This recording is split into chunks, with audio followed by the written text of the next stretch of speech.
Okay, now this is a viewing of Hare Krishna Land ISKCON building. It's a guest house tower. Tower A, Prabhupada Quarter, and Tower B, the guest house.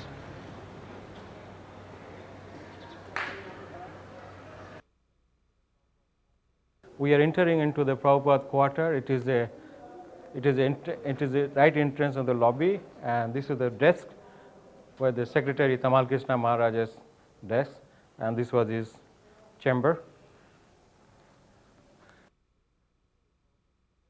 We are entering into the Prabhupada kitchen. This was Prabhupada kitchen. We have all the old paraphernalia of Prabhupada. For example, this is the old stove, and this is cookers. You can see Prabhupada would carry on this cooker on this photograph.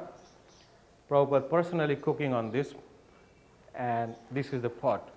Here you can in one time he can cook the rice, dal, sabji, and one other thing. 4 preparation in one cooking, which Prabhupada was making an experiment. This is the deity Radha Krishna. We offer Prabhupada's bhog from the kitchen.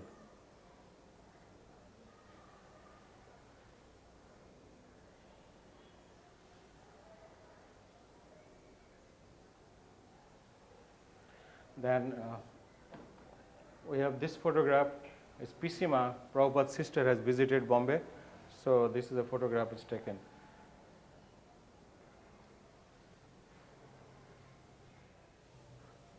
Now we are entering into the Prabhupada's daytime office.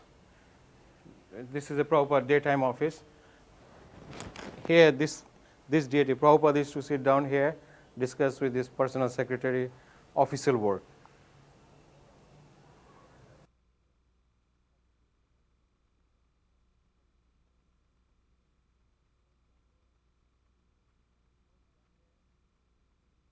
And here, our old Vyasasan, and we have one of the last photograph of Prabhupada in Bombay Juhu Temple on this Vyasasan.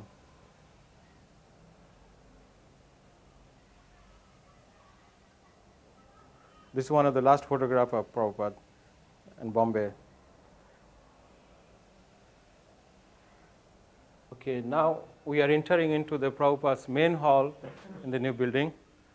We started with saying this was his table for dining. He used to have a lunch here. And that is the last photograph of Prabhupada in Juhu Vyasasan.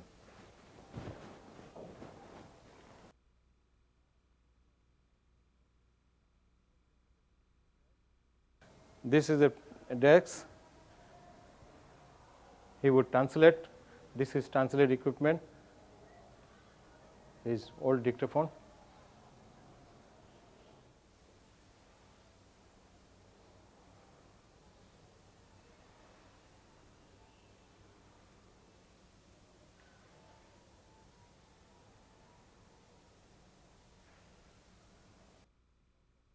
Now coming to the Prabhupada's another hall where we display Prabhupada's so many of personal use as such.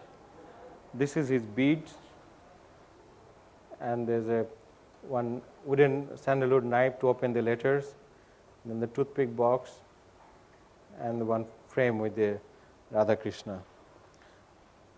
These are some of the first edition of Srimad Bhagavatam. Prabhupada brought it to Bombay, and I left it for us. This is his shoes. This is a book, Sanskrit, he used to translate from Srimad Bhagavatam, Bhagavad-gita written there.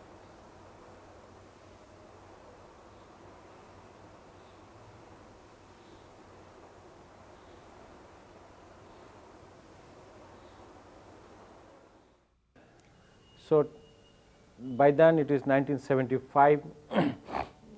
He asked me, now you learned so many things, you should go around the world and preach. I said, yes, I'll go. Then I tried to make my passport. Then in the passport required the father name, and I don't know who was supposed to be my father. So I didn't bother. I didn't. After a month, Prabhupada asked, you are still here. You should go and preach. I said, I'm not getting my passport. He said, why you are not getting your passport? I said, they required my father's name. He said, bring that form. So Aditya was there for secretary typing. She has a form. She typed the whole thing. He said, here, write my name as A.C. Bhaktivedanta Swami Prabhupada as your father. And he signed and sealed. And he said, go get your passport. So I went to SETI. He arranged the passport in 2 days. On 3rd day, I was on the flight to travel the world. Then I think Brahmananda asked him, or Bhagavan, he asked him, Prabhupada, why did you put his name why did you put your name as his father? He said, because I put my father's name as my guru's name in my passport. In Prabhupada's passport, his guru's name was as his father. So he can do that. I did to him. So, okay, I accept it. Ever since I have all documents, my father's name is Prabhupada in my driving license and passport and property, anything we do it. One day, Prabhupada at his room, he was usually, nobody was that day. So usually, he quiet, he always very serious talking. That day he was little laughing and talking to himself. Like his hand was like this and he was laughing. I said, Prabhupada, what you're laughing? I just went to the room and, what are you laughing? So Prabhupada said, the reason I was laughing, I just remember my past life. Then I said, Prabhupada, what was your past life? Then he said, I was a medical person and I had guru and I had committed no sin. Then one day, I remember it was raining and the shade, on the hut, I was serving my guru as a fanning. And my Guru Maharaj see on the rain there's one snake, and he made me go and kill that snake. Then he said, now I remember why my Guru Maharaj made me kill that snake, so I have to take birth again in this life to save so many snakes like you all.